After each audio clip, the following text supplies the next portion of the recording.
because this is what you saved your lunch money for. To the green.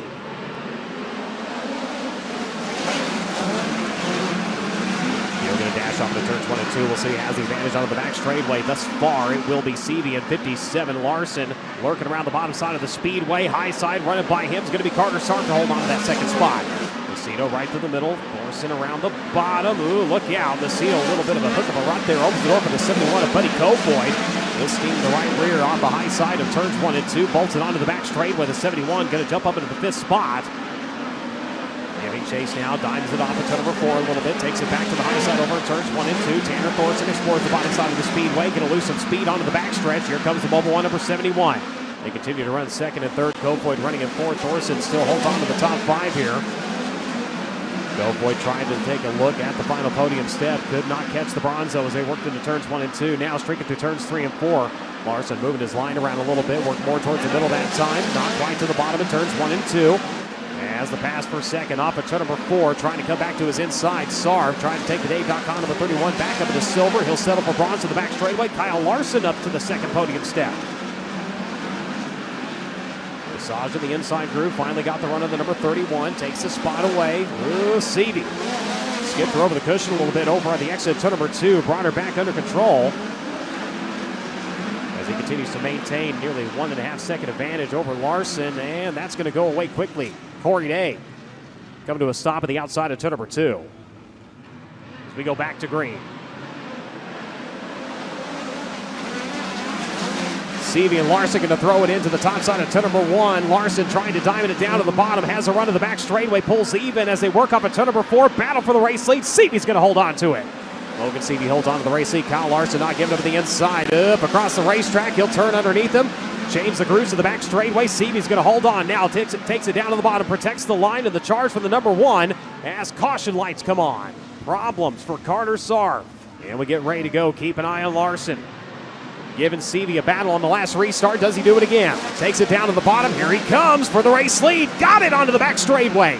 Logan 𝑉𝑰 going to fall to second. Now going to charge to the outside to turns 3 and 4. Going to try to retake it. No good. Kyle Larson leads the way in the FloRacing number 1K. Larson leads 𝑉𝑰 back to second. Buddy Kofoid holds on to third. Tanner Thorson running in fourth. Carson Macedo right now running at your top 5. Larson round the bottom of turns 3 and 4. Likewise in turns 1 and 2. 𝑉𝑰 not giving up at the top side of the speedway. Trails by about 6 car lengths. They work into turns 3 and 4. Goes back up to the cushion. It'll be Kyle Larson continuing to lead. Second through 5th, all under a napkin right now as they work around to the front straightaway. 𝑉𝑰 protects the bottom. Kofoid with nowhere to go. Up the racetrack, the 25M, slips it up, and here comes the 99.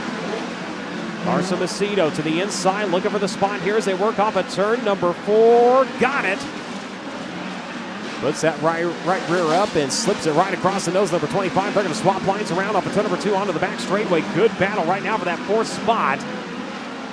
While they're fighting from second on back, Kyle Larson saying thank you very much. Kofoid, a little bit different line, actually entering more to the bottom and letting the car really just carry speed out towards the high outside. Exiting turn number 2.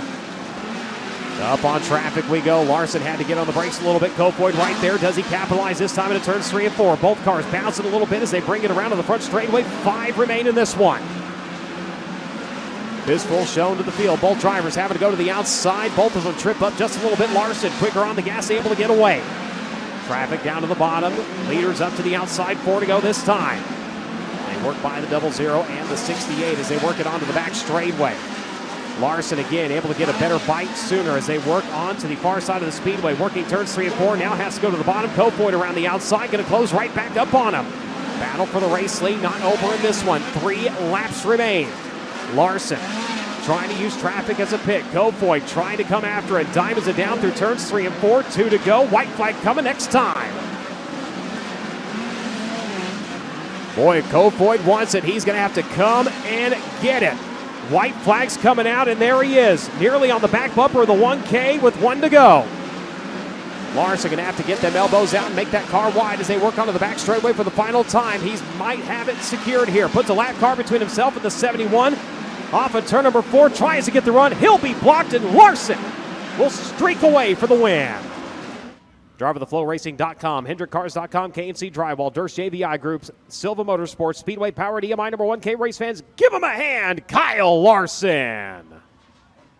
You're able to sneak past Logan Seavey there about the middle of the race on the restart, and Logan seemed like he would bobble every time getting into turn number 1 before he got to the line that he found comfortable up there. Did you know on that restart that was probably going to be your best chance to get past him when he did that little bobble line in turns 1 and 2? Yeah, well, he was pretty committed to running, kind of exiting above the cushion, and we had that restart, and I got by him, and the caution came out.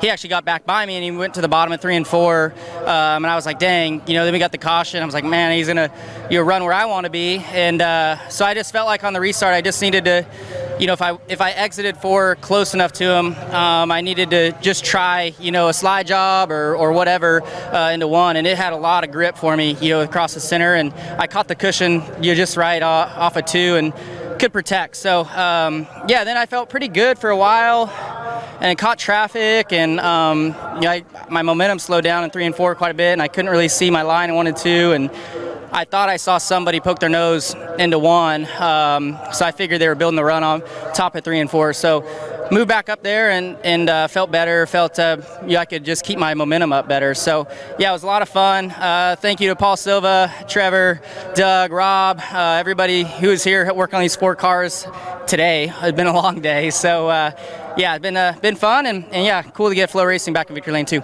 You haven't been here a lot behind the wheel of an Austin Energy Drink USAC National Midget, but when you have, it seems like something has happened every single time you've been here. So it's a little bit of a relief to finally pick up a win here in the Midget. It is, yeah. We've been really good whenever we've ran the Midget at all these California tracks, except for Merced. I feel like we've been average at best, and then we had a couple races that were really, really bad. So felt good to get a win there. I was honestly surprised with how good I could kind of get through the holes there. I don't know if the track just kind of opened up enough for me to keep my wheel spin where I needed it, but I was a bit nervous, going into that feature, just because the sprint cars go through the holes way easier than the midgets. Midgets, I feel like just because you're hitting them sideways, you get bouncing a lot. So was nervous, with the track kind of slickening up. I felt like we were gonna have to run through the holes a lot more, which we did, but my car could handle it there, which was nice. Kyle Larson picks up the finale of Merced Midget Madness, his 4th USAC National win in 5 races. Unbelievable for the driver out of Elk Grove, California. And he takes the Merced sweep to boot.